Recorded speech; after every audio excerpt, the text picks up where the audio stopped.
السلام عليكم ورحمة الله وبركاته. أسعد الله مساءكم وصباحكم وجميع أوقاتكم بكل الخير. حفظكم الله أينما كنتم وأينما حللتم أو ارتحلتم. هذا أحمد قرشي حييكم ويرحب فيكم من قناته وقناتكم، قناة أحمد القرشي التوعوية وقناة أحمد القرشي قصص وعبر. عنوان حلقة هذا اليوم، وهي من حلقات وقناة القصص والعبر، ونقول عنوانها افتخر بأبيك. نعم، افتخر بأبيك.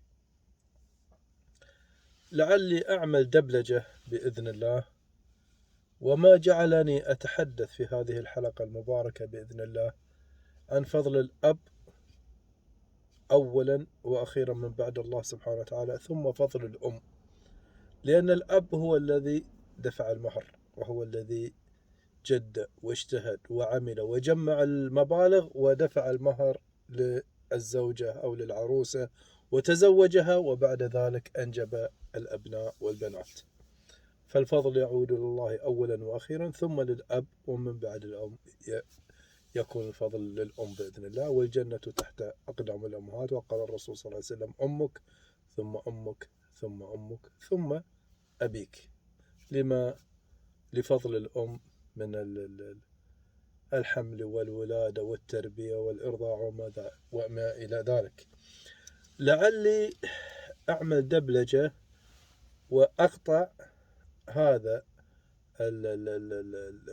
التسجيل وأضع حلقة تتحدث عن موضوع الحلقة، وهي كيف البنت برت بأبيها، وطبعا قبل ذلك الأب بر بابنته.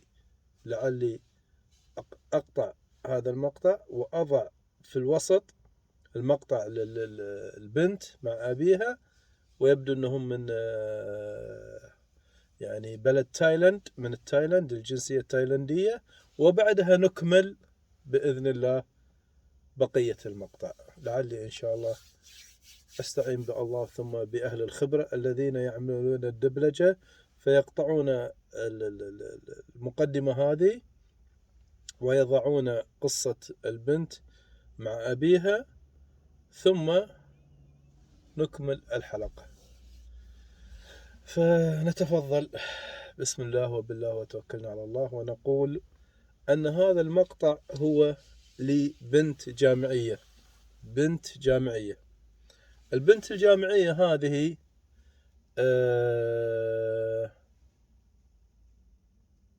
تخرجت من الجامعة، وهنا نتكلم عن فضل الأب وفضل الأم أيضا. فهذه الطالبة الجامعية، والذي لا نقول يدهشنا في هذا المقطع، وإنما يثير إعجابنا. صحيح أن البنت مع أبيها ليسوا من الدول الإسلامية وليسوا من الديانة الإسلامية، يبدو ذلك والله أعلم، ويبدو من المقطع ومن ملامح الوجيه أنهم من تايلاند، وطبعا تايلاند معظم الديانة فيها من الديانة البوذية، ولكنهم اتسموا بصفات راقية الأب وبنته. ما هي الصفة وما هو المقطع وما هو الذي شدني إلى هذه الحلقة؟ البنت تخرجت من الجامعة.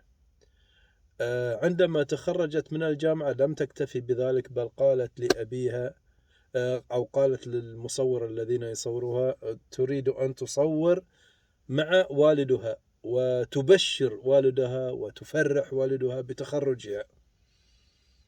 ولكن القصة عجيبة غريبة سبحان الله، تتحدث عن اعتزاز البنت بأبيها واعتزاز الأب ببنته. فجاءت تصوره، وخليني أجيبها على سياق الذين ما شاء الله اكتسبنا الخبرة البسيطة من الذين يصيغون القصص، فسوف أسرد القصة كما يسردونها ما شاء الله عليهم كبار الرواه وكبار قاصين القصص، فسوف أسردها على نظامهم هم وليس على نظامي أنا، فتكون القصة مشوقة أكثر أو ما إلى ذلك. فذهبت البنت برفقة المصورين أو المصور إلى والدها وتبشره، طبعا فاجأته هو لا يعلم، وفاجأته وهو في مقر عمله، عمله ميداني خارجي وليس داخلي، ليس في المكاتب ولا في المصانع ولا في المعامل، إنما ميداني على قارعة الطريق. طيب أعطيناكم بعض من حل اللغز. فذهبت إلى والدها تبشره وتهنئه بتخرجها، ولكن الأب تفاجأ، وفي نهاية المقطع طبعا عنقوا بعضهم بعضا وبكوا من الفرح، هي بكت وهو بكى. فالتعليق بعد القصة، الآن أسرد القصة. فذهبت إلى والدها تبشره، وعندما تفاجأ بها وهو منهمك في عمله الذي من عمله هذا يبدو أنه تزوج، ومن عمله أنفق على بنته طيلة حياتها وحياته حتى تخرجت من الجامعة، من عمله هذا الذي رأيتموه أو سترونه في المقطع، لعلي أضع المقطع في البداية أو في النهاية. قوت عيشه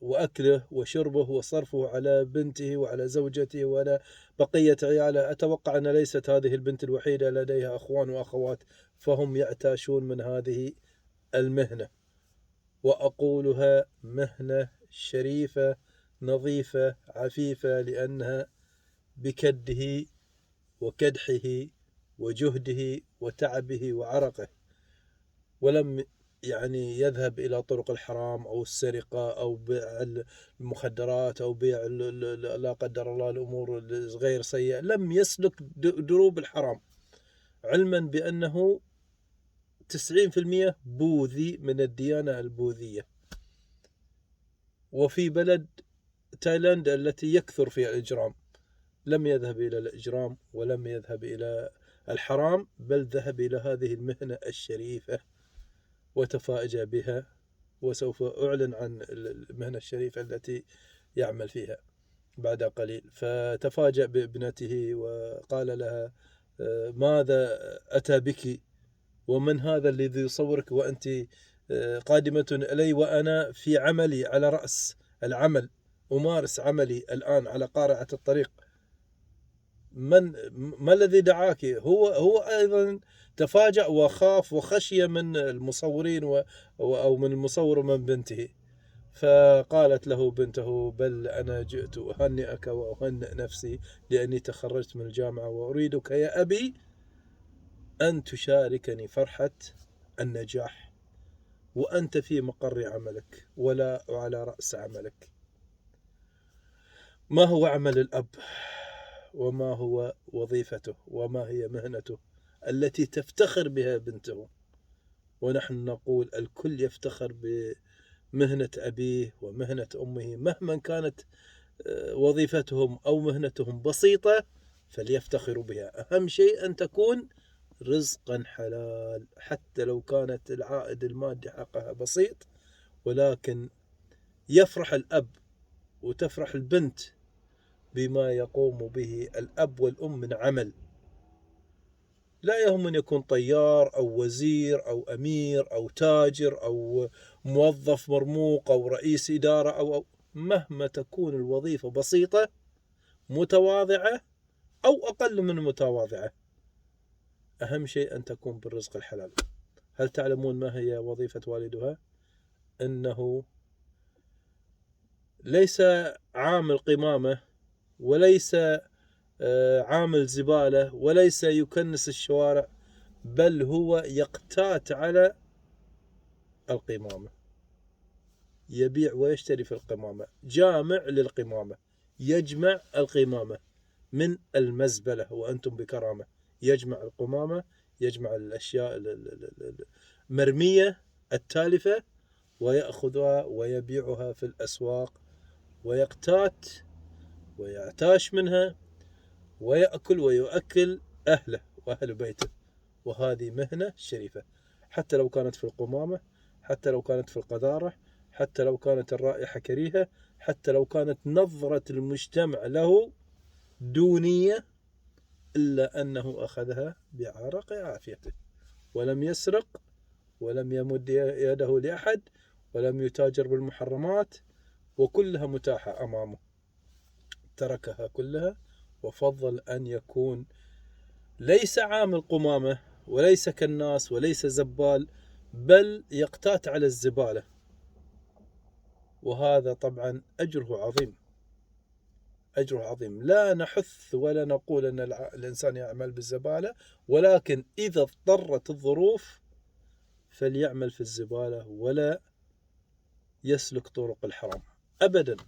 لا يسلك طرق الحرام، لا يسلك طرق الحرام بأي شكل من الأشكال، ولا يمد يده للآخرين، إنما يقتات بعرق عافيته.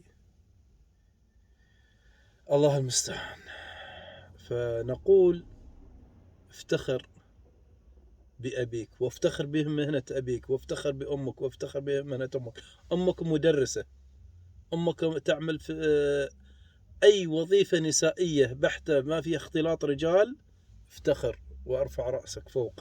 حتى لو كانت أم الإنسان تعمل حارسة في المدرسة، نتكلم عن المجتمع الخليجي والمجتمع السعودي والمجتمع الإسلامي، حتى لو كانت الأم تعمل كما يقولون فراشة أو مراسلة في مدرسة، يفتخر الإنسان ويرفع رأسه. ليش؟ لأن أمه لم تطرق أبواب الحرام، ولم تمد يدها للآخرين، إنما كدت وكدحت واجتهدت من عرق عافيتها، وأكلت عيالها اللقمة الحلال. وأيضا الأب إن كان سائق باص في المدرسة أو عامل حارس في المدرسة، ومعظم الآن كما أعلم أنا أن حراس المدارس، الحارس المدرسة تكون زوجته معه ويسكنون في المدرسة نفسها، فلا يخجل من ذلك، وليرفع رأسه، وليكمل دراسته، وليشتغل في المناصب العليا. وإذا ذكرت مهنة أبيه أو أمه يفتخر، ولا يطأطئ رأسه ويقول فشلوني، افضحوني، سودوا وجهي. الله لا يقدر سواد وجه للبعيد، سواد الوجه في الأعمال الرديئة في المحرمات. حتى لو كان الرجل أو الأمرأة عندهم ملايين، حتى بالملايين، واسطول من السيارات، اسطول من الخدم، اسطول من الحشم، اسطول من القصور، ولكن كسبه بالحرام، هنا يطأطئ الإنسان رأسه، هنا يطأطئ الإنسان رأسه. أي فما أعظم هذا المنظر الذي رأيته للبنت وهي تتخرج من الجامعة وتذهب لأبيه في محل القمامة وتبشره. وعندما علم كان متفاجئا، حضن ابنته وابنته حضنت، وبكوا الاثنان، الأب والبنت. فلم تخجل البنت وتقول هذا أبي، أنا جامعية، أنا مثقفة، أنا دارسة، وهذا أبي يعمل في القمامة، جامع للقمامة. لم تتكبر ولم تتعالى، بل قدرت أن الجهد الذي هي يعني عملته وجدت واجتهدت ودرست من جهد الله، ثم من جهد أبيها، من جهد هذه القمامة. وهذا شرف لا عيب فيه، مهما تكون وظيفة الإنسان أو مهنته أو عمله، مهما يكون وضيع ولكنه بالحلال، لا كما يقولون إيش، لا يعني لا يخجل منه، لا يخجل منه أبدا. يخجل من العمل الحرام والمحرمات، سواء كان كسبها بسيط أو كثير.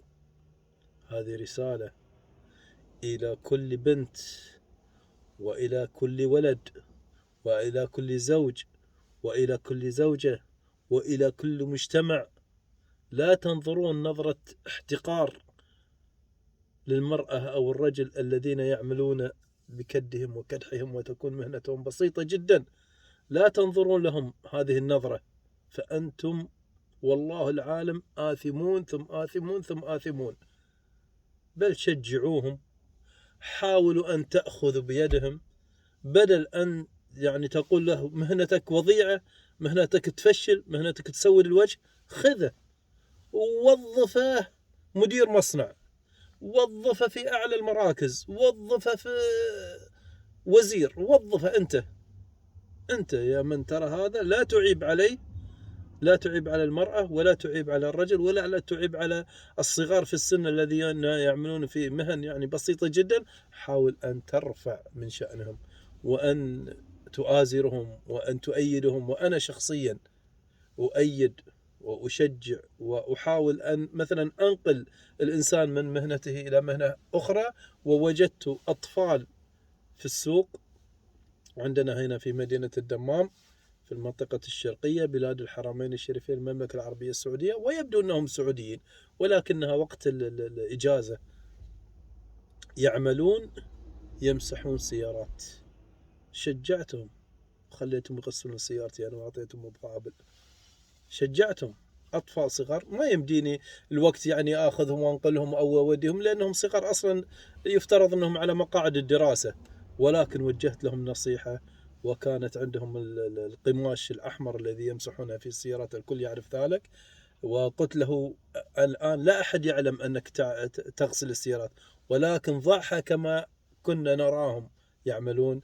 يضع هذه على كتفه مثلا مثل هذه القطرة، فهذه مثلا الشماغ، هذه التي يمسحون بها السيارة، يضعونها لكي يعرفون أنهم يعملون، يضعها هكذا على كتفه.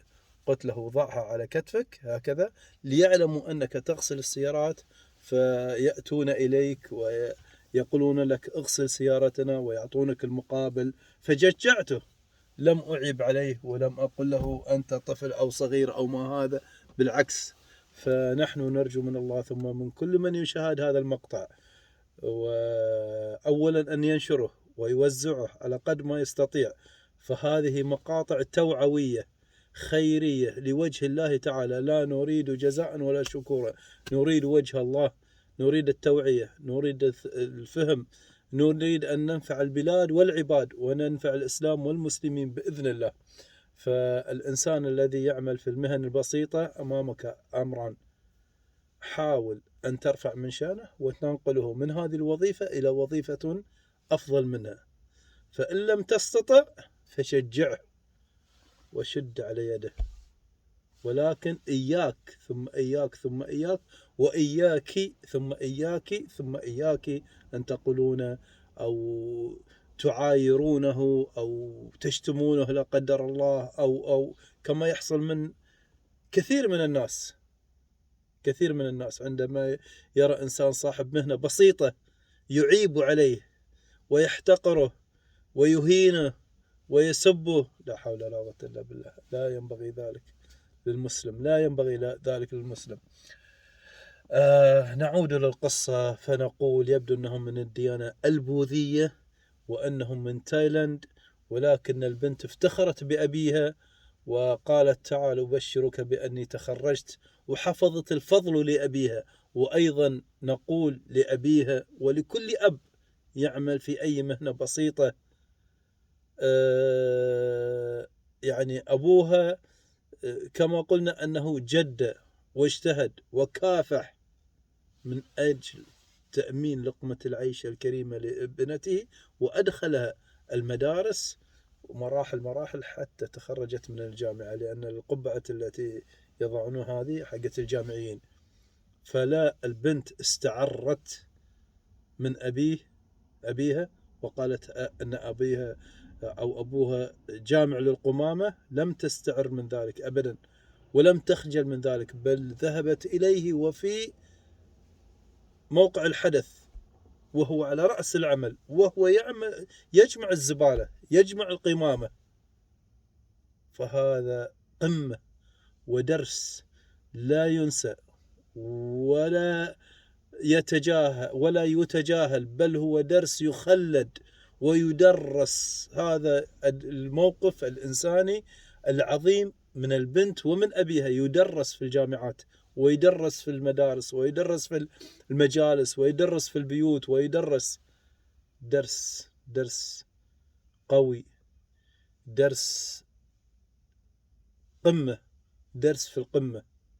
البنت تذهب إلى أبيها وهو يجمع القمامة، ولم تنتظره في البيت بعد أن يغتسل مثلا ويتسبح ويلبس الملابس الطيبة ويستريح للغداء أو للعشاء، لا، ذهبت إليه في مكان جمع القمامة.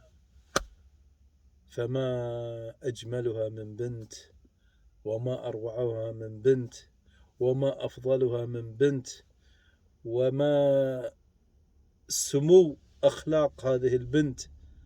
نرجو من الجميع، الأولاد والبنات الصغار والكبار، والزوج والزوجة والأم والأب والجار والجارة، نرجو من الله ثم منهم جميعا أن يتكاتفوا للخير وللبركة. ونقول في نهاية المطاف ندعو دعاء طيبا فأمموا من بعدي. نقول اللهم اجعلنا هداة مهتدين، لا ضالين ولا مضلين. اللهم اجعلنا صالحين مصلحين، لا فاسدين ولا مفسدين. اللهم اجعلنا مثل الغيث، أينما وقع نفع.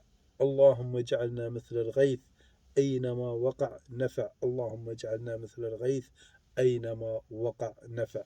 اللهم لا تسلطنا ولا تسلط علينا. اللهم لا تجعلنا حجر عثرة في طريق أي أحد، ولا تجعل أي أحد طريق عثرة في حجر عثرة في طريقنا. اللهم ارحمنا برحمة من عندك تغننا بها عن رحمة من سواك. الدعاء الذي أقوله اللهم ارحمنا برحمة من عندك تغننا بها عن من سواك. لا إله إلا الله. هذه حلقة من حلقات أخوكم أحمد القرشي، ومن قناة أحمد القرشي التوعوية، ومن قناة أحمد القرشي قصص وعبر، وإلى قصص أخرى كثيرة مفيدة بإذن الله تفيد البلاد والعباد وتفيد الإسلام والمسلمين بإذن الله. نرجو منكم نشر هذا المقطع وكل المقاطع التي فيها خير، كل المقاطع التي فيها خير انشروها ووزعوها، وكونوا اللهم وكونوا مفاتيح للخير مغاليق للشر. وهذا الدعاء الإضافي، اللهم اجعلنا مفاتيحا للخير مغاليق للشر. اللهم اجعلنا مفاتيح للخير مغاليق للشر. اللهم آمين، اللهم آمين. وصلى الله على سيدنا محمد بن عبد الله الهاشمي القرشي الأمين الصادق الأمين المبعوث رحمة للعالمين، وعلى آله وصحبه أجمعين. والسلام عليكم ورحمة الله وبركاته. لا إله إلا الله محمد رسول الله. في أمان الله، وإلى حلقات أخرى بإذن الله.